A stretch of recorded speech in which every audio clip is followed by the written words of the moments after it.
What's going on, everyone? Happy Tuesday to everyone. Hopefully, everyone is doing well and staying safe from the extreme weather. It is time for the Tuesday edition of the Climate Update for Tuesday, July 18th, 2023. Taking a look at the national satellite picture, you can see several things are ongoing. First thing that probably catches your eye is this ongoing mesoscale convective system that is coming out of Missouri, Illinois, moving into Kentucky and Tennessee. That is something that has already prompted severe thunderstorm warnings and even a few tornado warnings, which is going to continue into the afternoon. The system is expected to continue southeast. We also have a boundary that is very slow moving in the northeast, prompting some thunderstorms, some which are severe, and yet again another flash flood threat. The wildfire smoke, it's still in place in the southeast, but it is starting to slowly move off the coast of the southeast and in the northeast. Gradually, slowly, the air quality is going to improve, at least for some. It may linger in some areas. It's going to be a very slow process. Let's get through a few news items today. China logs 52.2 Celsius as extreme weather rewrites records. If you don't know what that means, that is close to 126 degrees. If you converted that into Fahrenheit, that is really hot weather. Then we come over to the Canadian wildfire issue, and that continues. Canadian wildfires have now burned nearly 25 million acres. Yes, that is a ton. This is just absolutely devastating. It's the worst year they've ever had on record, and unfortunately this is expected to continue as we head through the month of August and probably persist through the remainder of the warm season. So this is an issue, and unfortunately there's going to be more cases of wildfire smoke coming into the United States. We'll probably see more rounds through end of July and again as we head into August. Speaking of records, look at this. This is a website I like to use from Iowa State University, and they do keep a track of records. Look at all these different records that are out there. I mean, some of them are tied records, some of them are broken records, temperatures, record high minimums. What a record high minimum is when the low temperature is the highest that the low has ever remained at in history, as since records were kept. Then you do have rainfall records. Let's just take a look at a couple here. A record high temperature, this is going back to Sunday, a record high temperature was set at Burns, Oregon.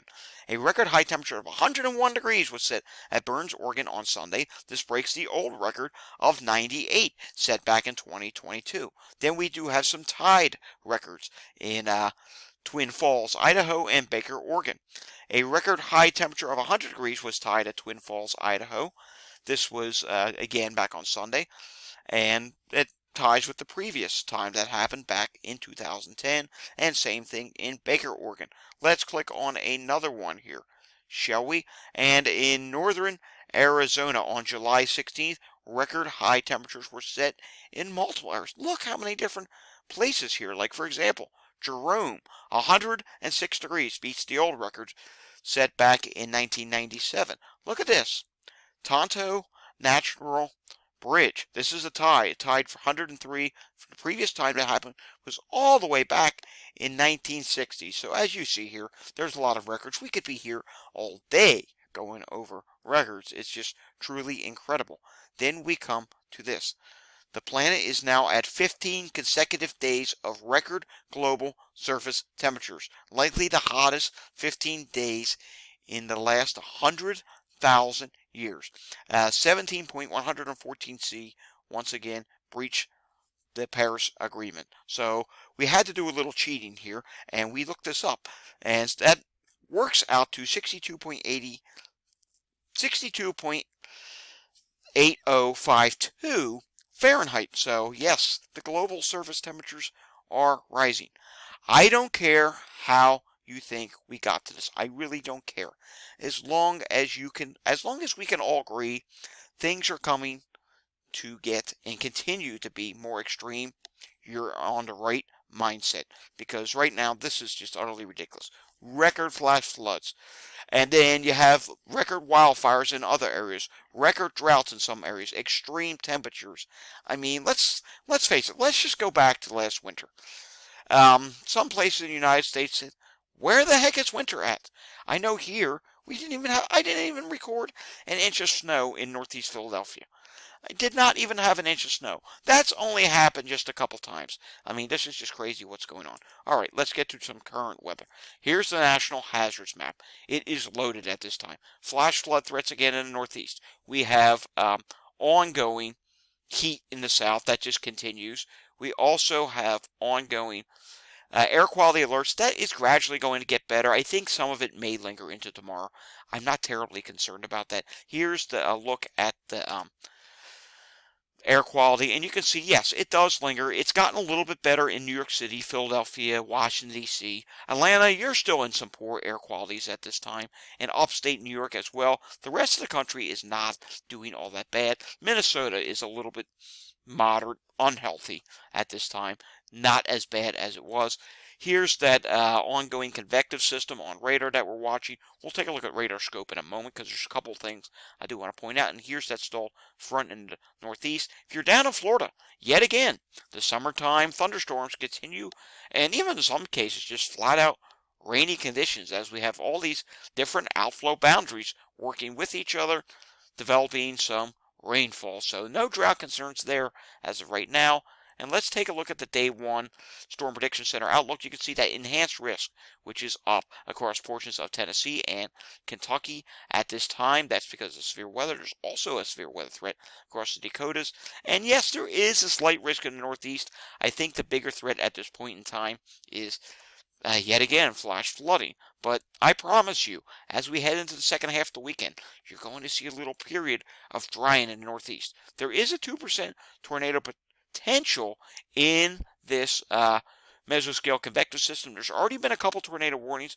Wouldn't surprise me if we see more because NATOcast, which I will show you in a second, is impressive there. 30% chance of wind. That is always one of the bigger threats with a mesoscale convective system. Day two, we have a threat of slight risk of severe weather across from the plains through to the Midwest, and this large marginal risk, which is ongoing from the East Coast all the way back in through western Oklahoma and Kansas. I think parts of this will probably get upgraded to a slight risk. In day three, it's a big mess. We have a slight risk in the Carolinas, slight risk in the Ohio Valley, and another slight risk ongoing in the plains, and a huge marginal risk in between. We'll discuss more on that in tomorrow's update because there are a ton of things that are ongoing for today. And day 4 to 8, we have nothing to talk about at this time. NATOcast, it is showing a small tornado potential in the Dakotas today. It's also showing increased tornado probabilities ongoing in portions of Kentucky and Tennessee. And we just a few minutes ago did have tornado warnings there. And here's a look at that mesoscale convective system. You can see there's a huge bowing segment ongoing with this. So there is a decent wind threat with this. We also have another severe warning storms southeast of the Louisville and south of the Lexington area. And then I have to show you this. Yet again, flash flooding in the New York City metro area. Look at this. Flash flooding on Long Island. Flash flooding near Long Beach, New Jersey. And look at this flash flood warning that was already issued from these storms that exited. Look at this. There's actually more storms trying to pop off of this outflow boundary here. So it's just a bad situation. There'll probably be more flash flood warnings. And we did have a flash flood warning up in portions of New Hampshire and now Vermont. And look at this. It's ongoing. And let's go back into New York State. I do want to show you here. We have ongoing storms in New York State. We have ongoing storms in upstate New York, now entering the Burlington metro area in Vermont. So yes, flash flooding, it's definitely a concern up in the Northeast. And let's take a look at that. Shall we? Slight risk of excessive rainfall up there. A moderate risk now for portions of Kentucky and Tennessee. And I will explain why in a moment when we take a look at the models. First, let's go to the tropical update. We do have now Tropical Storm Don. It's back to a tropical storm again. It has regained strength and regained some tropical characteristics. It's up to 40-mile-per-hour winds, and you can see here it is expected to stay in the Atlantic. It's not going to be a land threat. I could see it strengthen up to 50-mile-per-hour winds, but it's not really a big threat. Moving myself to the left, we're going to take a look here at this system. Look at this. We do have a system coming off the Africa coast that's entering the Atlantic, and it's one that we're going to watch. I tweeted about it on Twitter last night. I mentioned it yesterday as the European ensembles did try to develop it. It's something we'll have to watch for the tropical islands and maybe a potential threat for Puerto Rico as we go down the line. Keep an eye on this because we'll have more updates on this as the days go on. Taking a look at the NAM, we do want to take a look here. Here is that ongoing mesoscale convective system that goes across Kentucky and the Tennessee Valley. The NAM actually keeps this going down into portions of Alabama and northern Georgia before it falls apart as it heads towards the Atlanta region. And look what happens here in the Northeast. You can see these training segments do continue to go. And look at this. This is an impressive mesoscale convective system being advertised by the NAM. Then there is a northern component to this that will be ongoing in West Virginia, and it could provide a flash flood threat for the Philadelphia metro area early tomorrow morning, which I'm concerned about, but I'm even more concerned about this. Look at this training effect that sets up tonight across Missouri through Kentucky and Tennessee. That's why you see the ongoing threat of flash flooding that will be behind this mesoscale convective system. The convective system is going to clear. You're going to have a few hours of quiet, and then tonight things reignite, and that's why you have a moderate risk of excessive rainfall. And I'm going to advance this a little further. This does go into Tennessee as well, and then we have this threat tomorrow morning. Look at this. You do have some heavy rainfall that does get going with a shortwave energy across the mid-Atlantic, so that's something we're going to have to watch. And then you can see as we head into Thursday, multiple threats of severe weather. You even see a mesoscale convective system being advertised by the NAM across Kentucky through North Carolina. And yes, look at this, another flash flood threat up in the Northeast. I am concerned about that. There's possibility that could go up to a moderate risk. Too soon to talk about. Again, we'll talk about that in the coming days. I think it's going to be a bigger threat than today, to say the least. And let's take a look at the NAM precipitation amounts. First off, here's that little event tomorrow morning across the mid-Atlantic. Isolated 2-3 inches are expected by the NAM, and it also shows 1 to 2 inches across South Jersey, Central New Jersey, and even across Philadelphia. Then here's the big threat that we are watching. Look at this. You see 3 to 6 inch amounts, even isolated. Yes, look at that. Your eyes are not wrong. That is a 9-inch amount being put out by the NAM across portions of Kentucky. So that's something we're going to have to watch. And you have another flash flood potential across Oklahoma, Kansas, and Colorado. Alrighty, let's take a look at the longer range forecast, the mid to longer range on the GFS. And you can see there goes that MCS, there's the flash flood threat.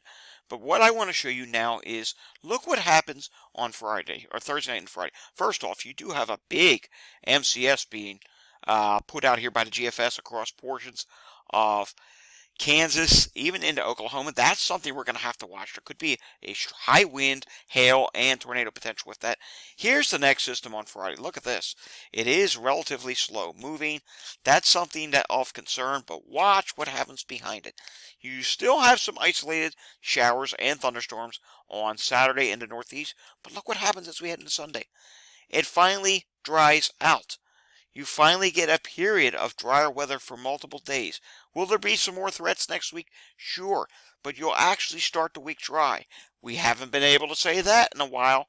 And look what happens here. As we head to Tuesday, yes, another system does come into play, but we're getting more gaps in between these systems. Wednesday's dry, and then there's another system late next week, and that's something we're going to have to keep our eyes on. This is a relatively potent system, but look here. 234 hours out. That means it's likely to change. And even behind that system, you do get an extended break for multiple days. So maybe finally we can get more gaps in between the systems. The rest of the country, a bit more quiet. There will still be a few mesoscale convective system chances, and I think that's going to continue.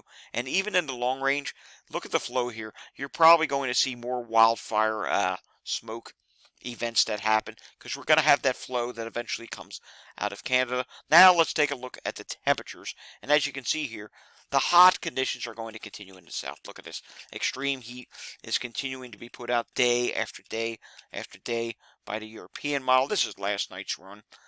And you can see here slightly better conditions in the northeast. Look at this. You're only in the upper 70s this weekend across the northeast.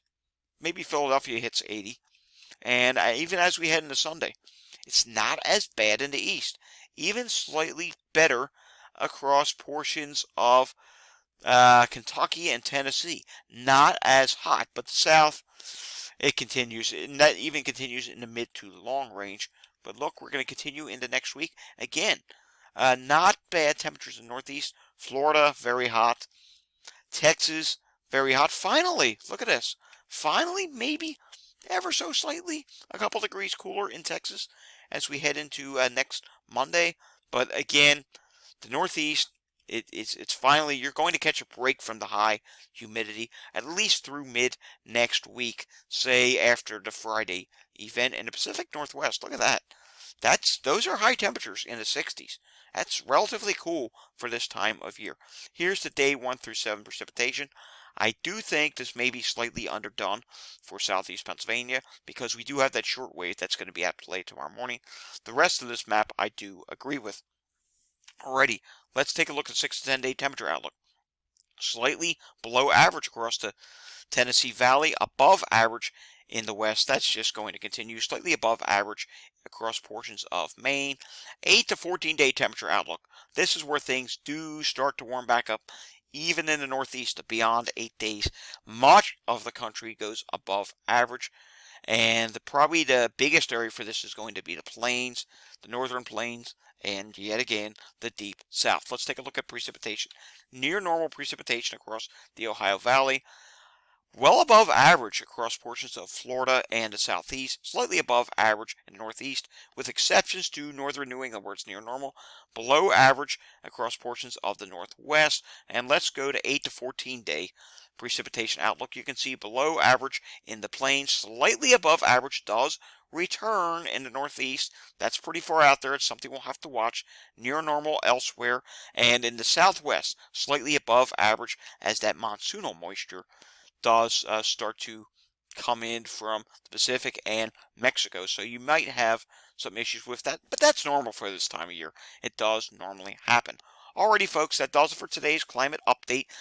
If you're in the areas of the flash flooding concerns, especially across Tennessee and Kentucky for tonight, and again in the Northeast, please turn around, don't drown, pay attention, and please obey all flash flood warnings. If your stream near your house starts rising, prepare to evacuate if need be. We'll have another update again tomorrow. If you know anyone that needs to know this weather forecast or climate information, by all means, share this with your friends and family. The more people we get prepared, the better. And if you like this video, give it a thumbs up. If you want to see more content like this, subscribe to my channel down below. Thanks for watching. Have a great day. I will see you all again next time.